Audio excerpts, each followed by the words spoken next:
श्री गणेशाय नमः। वेद पुरुषाय नमः। श्री वासुदेवाय नमः। सचिंदानंद रूपाय विश्वोत्पत्त्यादिहेतवे तापत्रय विनाशाय श्री कृष्णाय वयम नमः। भागवत के अंदर आस्तिक के वर मांगने पर सर्प यज्ञ का बंद होना और सर्पों से बचने का उपाय उग्र सवाज ने कहते हैं, जन्मेजय के यज्ञ में सर्पों का हवन होते रहने से बहुत से सर्प नष्ट हो गए, केवल थोड़े से ही बच रहे।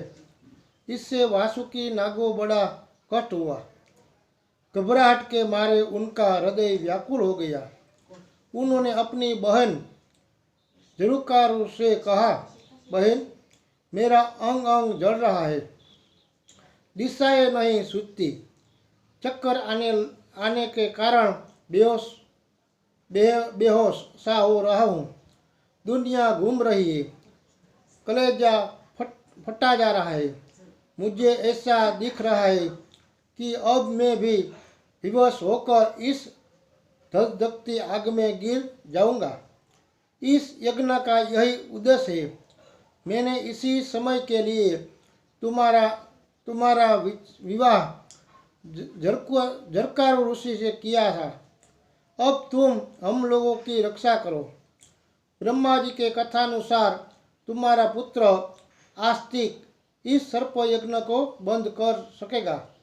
वह बालक होने पर भी श्रेष्ठ वेदवेता और वृद्धों का माननीय है।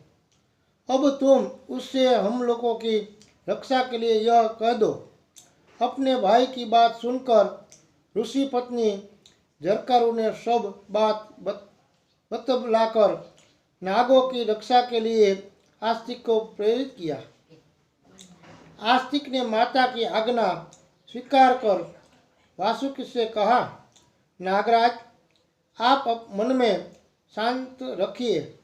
मैं आपसे सत्य सत्य कहता हूँ कि उस श्राप से आप लोगों का मुक्त कर दूंगा।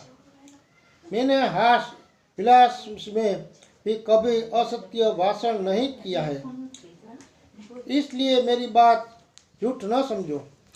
मैं अपनी शुभ वाणी से राजा जन्मेजय को प्रसन्न करूंगा और वह यज्ञ बंद कर देगा। मामा जी, आप मुझ पर विश्वास कीजिए। इस प्रकार वासुकी नाग को आश्वासन देकर आस्तिक सर्प को मुक्त करने के लिए यज्ञशाला में जाने के उद्देश्य से चल पड़े। उन्होंने वहां पहुंचकर देखा कि सूर्य और अग्नि के समान तेजस्वी सभासदों से यज्ञशाला भरी है। द्वारपालों ने उन्हें भीतर जाने से रोक दिया। अब वे भीतर प्रवेश पाने के लिए यज्ञ की स्तुति करने लगे। उनके द्वारा यज्ञ की स्तुति सुनकर जन्मेजय ने उन्हें भीतर आने की आज्ञा दे दी। आस्तिक यज्ञ मंडप में जाकर यजमान, ऋतिज, सभासद तथा अग्नि की ओर भी स्तुति करने लगे।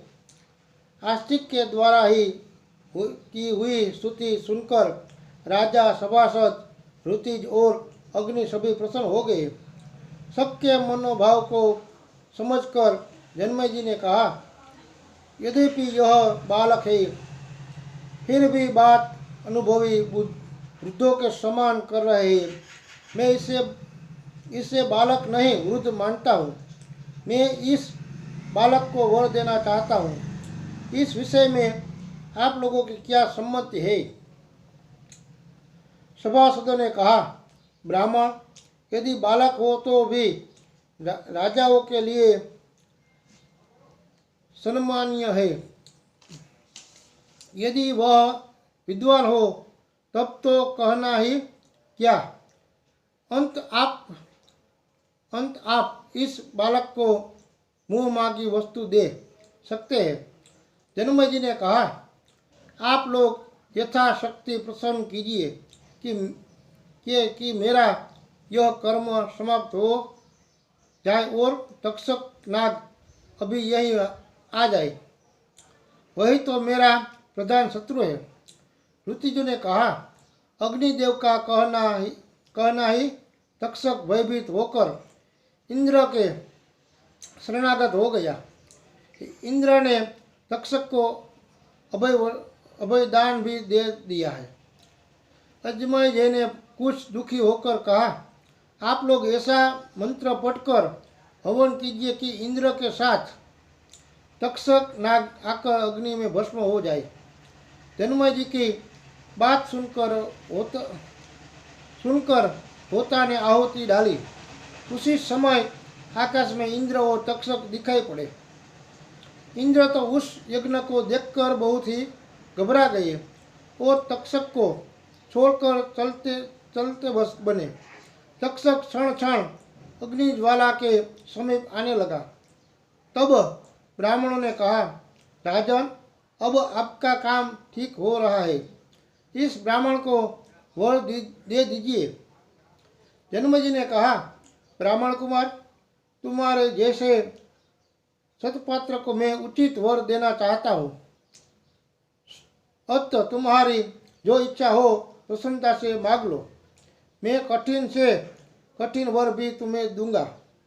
आस्तिक ने यह देखकर कि अब तक्षक अग्निकुंड में गिरने वाला है, अवसर से लाभ उठाया। उन्होंने कहा, राजन, आप मुझे यही वर दीजिए कि आपका यह यज्ञ बंद हो जाए और इसमें गिरे हुए सर्प सब बच जाए। इस पर जन्मय जी ने कुछ अप्रसन्न होकर कहा, समर्थ ब्राह्मण, तुम सोना चांदी गौ और दूसरी वस्तुएं इच्छानुसार ले लो, मैं चाहता हूँ कि यह यज्ञ बंद न हो।